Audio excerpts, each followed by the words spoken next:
Hey everybody, my name is Mark. Welcome back to Summit. We're taking a look at the 25th Sunday in Ordinary Time. I'm gonna tell you a secret about myself, a little secret. This was true ever since I was young. I love money. Man, do I love money. I love money.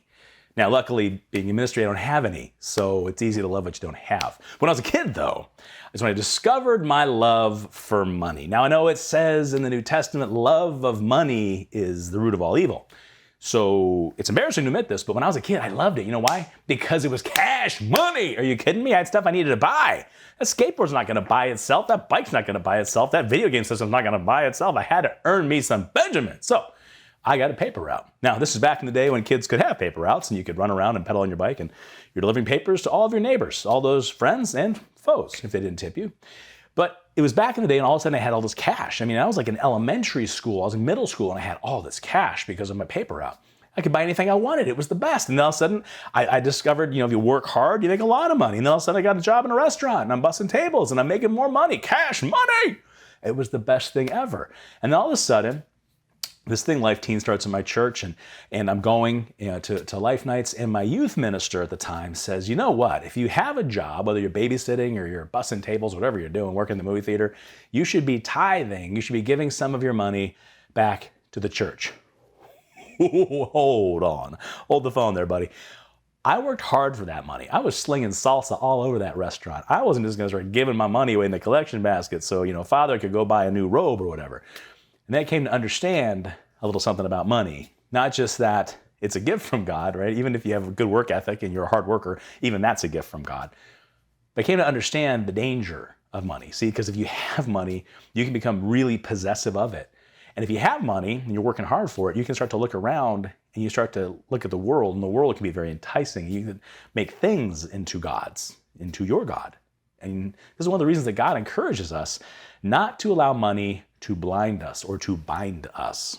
In this first reading, the prophet Amos, we're going to hear about the needy, and we're going to hear about how the poor usually get destroyed, and how the rich can be very, very haughty, and that then even like the tax collectors, the people who are like buying and selling, the merchants, that they're cheaters and they're swindlers because money is all that matters to them, because money becomes their God. And it's a really sobering warning for all of us. We're told in the gospel, right, there's a guy, he's got a money problem. Now the gospel's a little more intricate than that. You got to really take your time as you work through it and read through it. But you see that this guy who has a bunch of money is very cunning. And he figures out, well, I can repay some of my debt, even if I can't repay all of my debt. And even though God praises him, Jesus praises him for being ingenuitive, we're going to find in the end is it says you can't serve God and mammon. Mammon is money. You can't have two gods, basically. If money's your God, the world is going to be your God, which means you're not going to have space for the real God, the one true God.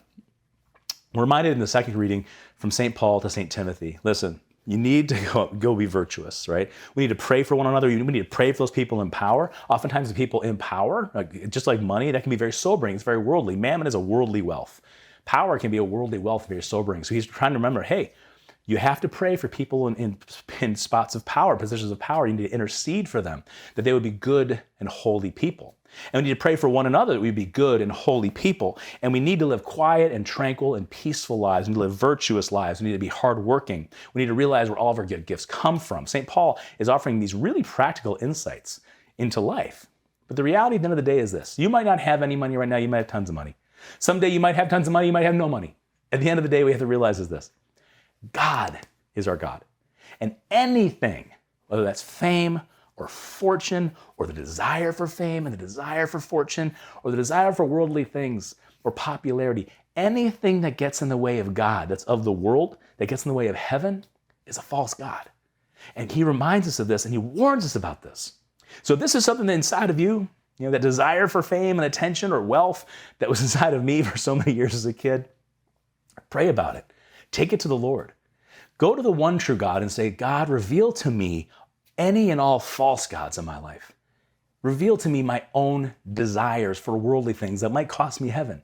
Reveal to me my own desire for attention or fame that will reveal my pride, but that might take my eyes off of you, God. Give the one true God permission to expose your false gods, and you are one step closer to heaven.